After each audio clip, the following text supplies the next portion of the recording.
fortunately and unfortunately, the cost of doing it has escalated substantially because of the ADA standards that have to be met. So, depending on the topography, and again, a lot of the locations where we don't have sidewalks, there's a good reason for that. Yeah. There's a lot of rock and trees and. And there's nowhere to put them. And there's nowhere to put them. The right of ways on a number of the streets that we have now that on the left, the widths are so narrow, you can't put it in a public way. So it's, there are a number of issues. So the one, someone was requesting, a neighborhood was requesting down by the dog park, the old dump, right down your neighborhood. Yeah. Short distance, $125,000 for just a, maybe it took a mile or so. It was phenomenal, how much it was going to cost. Has anyone driven down Washington Street in Winchester? Oh, yes, I do that every day. Who's funding those sidewalks, which are curved, wide, and all concrete? My I'm sorry, speak to the chair. My assumption was that was probably either a debt exclusion question on a ballot or such. That's not a state road. But every day I would suspect, based on tight budgets and everything, that they got money from somewhere other than their own pocketbook. Ready to vote for a new school, but no sidewalk to get to. Just this past year, they voted no on the athletics field on the sidewalk to get to the school.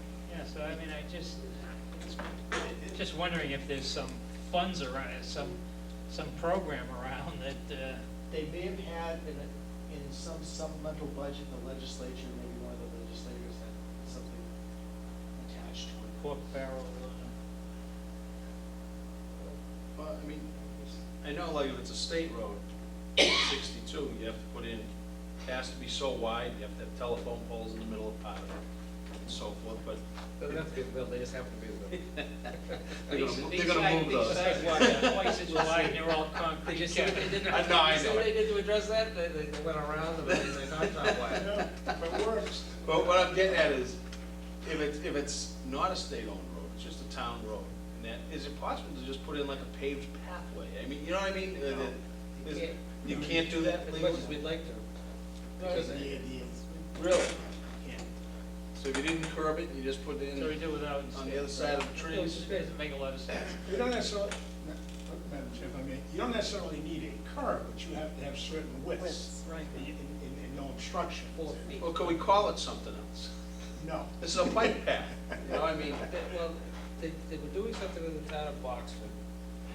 And Warren Pierce started the research, and I haven't got it back, but this was in relation to this central place.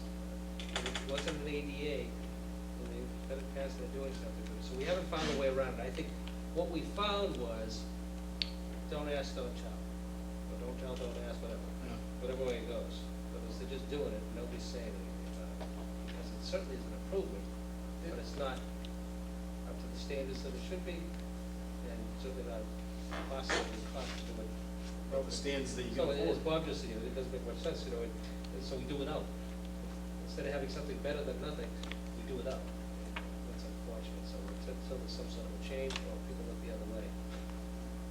Yeah, I mean, I think the thing with that is you have to be careful of the liability. Right.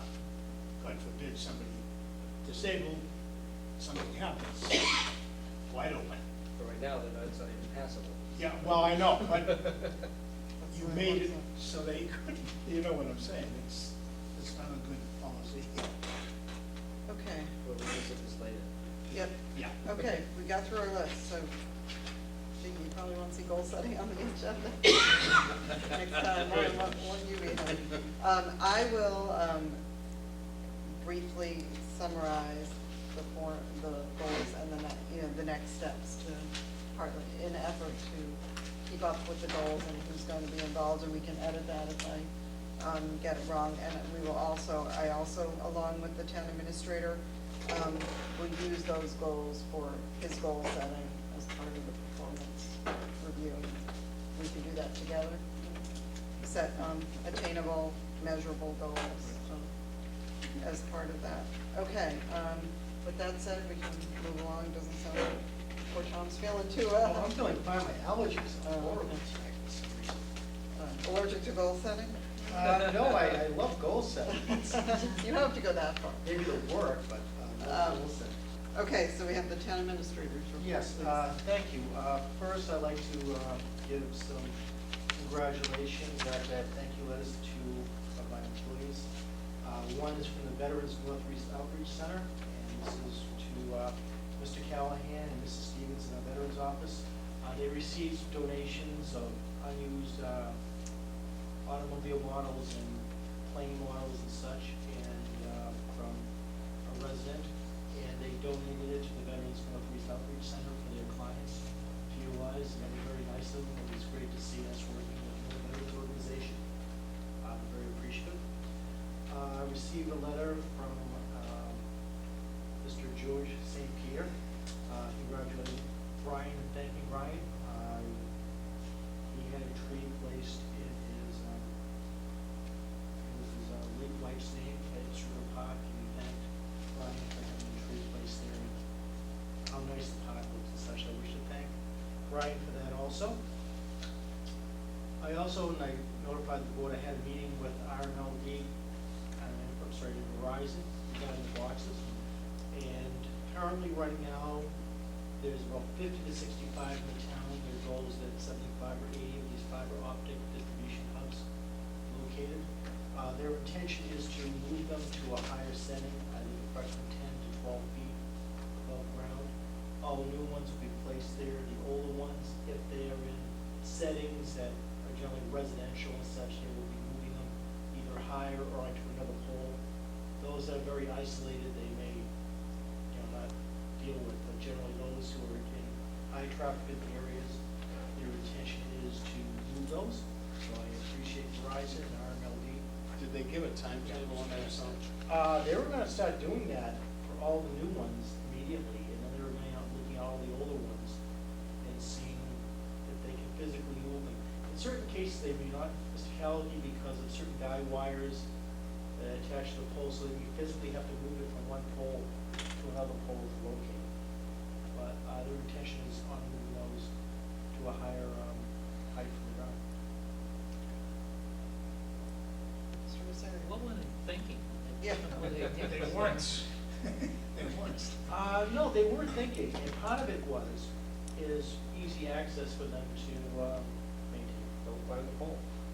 Well, What about the vandalism and all of the? I spoke to one resident who had it right there in their driveway, and we were standing right next to him when we were speaking.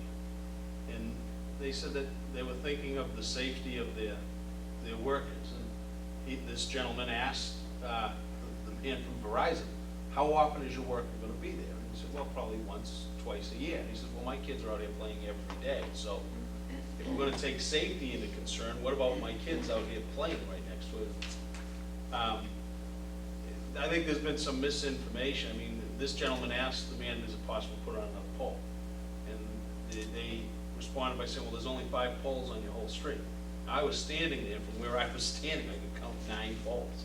So obviously, someone over there didn't do their homework on this, or didn't give it enough thought. And thank you for following up on this, and hopefully their timetable is quicker than fixing the double poles in town. But I hope it's something we can, as a board, can stay on top of, to make sure that they do follow through with what they're. Can we just ask them for an inventory, a location of where they are? I'm sure they could give us a list, just to let them know that we're still interested, so they can give us a location of where they are. If they have a timetable. Yeah, when we should they're gonna expect to have see to them. And which ones are they planning on moving, and what's the timetable? Yeah, they are everywhere, when you start They are. noticing They start that. looking for them. They're everywhere, and like I said, like Bob said, what were they thinking? And the conduit coming down the pole to get to the box at the lower level, and then all the money they're gonna have. One other thing, and again, this gentleman, the homeowner, he's the one who's given me all this information. In Reading, in Wakefield, they're well off the ground over there. And he asked them, well, why in Reading and Wakefield, but not in North Reading? And he said it had to do with the ones in Reading and Wakefield were placed there through their operation center in Woburn, and the one here from their operation center out of Drayton. And the people in Drayton decided they were going to low to the ground. The people in Woburn were going up off the ground. So they can be placed off the ground. So it's, you know, and this gentleman, he's been kind of, you know, doing this on his own and that, and has been trying to. So I think if we can finally get him to do this, I'll believe it when I see it, basically. But I'm glad for your efforts, Tom, in doing this. Well, to continue what you had mentioned about the double poles, I was working with a gentleman out on Anthony and Peter regarding some removals there, which have been They've done. got the logs hanging around Right. there, yeah. They are, RMLD is awaiting Comcast and I think Verizon because of the hanging logs. They contacted those individuals, and once those are removed, they'll remove the hanging logs. But I just recently contacted RMLD. They did submit a list to us of poles that were supposed to be double pole removal. I went out on my own to try to take a look at it. You know, it's actually confusing when you look at the numbers sometimes. Some numbers are off poles, some are still on. So I just sent the list back to RMLD, and they did call me today. That they're reviewing the list again, saying, you were supposed to get these off 5 months ago, have they been removed yet? So they know we're still on top of that. We have a new log hanging in our neighborhood. Top off the old pole. The log, we have double pole and a log. So, Very special. yeah, I guess. But mind you, it's not just in this community. I've been elsewhere. I was driving, must be coming through Winchester today. We were all through there also, so it's not just here. The double poles. What can we do about, what can we do about the, do we have a bylaw that fines them? Yes, and so do a number of other communities in the fine. Why aren't we doing that? Because right now, first in front of you, the double poles off that RMLD, and then we'll see if we can keep working with them. and getting those. Also, you notified the board, though you have very little action on it. The North Reading Moose Lodge requested a keno license. We did internally send through the department similar to alcohol licenses and such, and none of them have an issue with the moose regarding the keno license. So at this point in time, I don't have any reason to give the board to request a hearing for the keno license. As you know, a number of years ago, the keno applications have changed where the lottery commission is the one that totally approves the licenses, and the board can only request a hearing for the lottery commission if there is cause. And at least through my departments that review licenses, none of them, including public safety, have an issue. I don't have an issue with the moose, but what happened at, was that little peach pond again.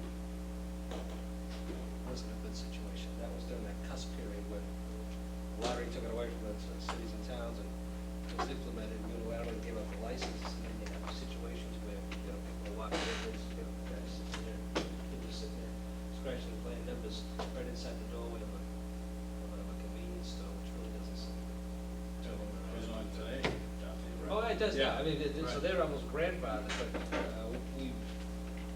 but we complained about it at the time, and we were told there was nothing. Then they changed their rules whereby you can now request a hearing if you want to object to it. Then they do nothing. No, it doesn't. No, but I think if that situation presented itself, you know, say the 7-Eleven were going to do something, I think the board would feel sometimes, you know, you don't want to write down, the kids come through it, you know, it's promoting. Big bag, so. Good enough, take a good image of the community, either way. And also just to follow this line, not to delay it, and this is no disrespect to Tedeschi down there in Keno. But what happens is when you have a facility such as Tedeschi's, Captain Pizza, and you go before the site plan review with CPC, the number of parking spaces for that site. When you have a Keno site there, it brings in added traffic and people stay there, so technically, the spaces are very limited for that site too, and that causes the problem also. Anything else? Good, Bob? That, the parking then could be used perhaps to, as an argument before the state association.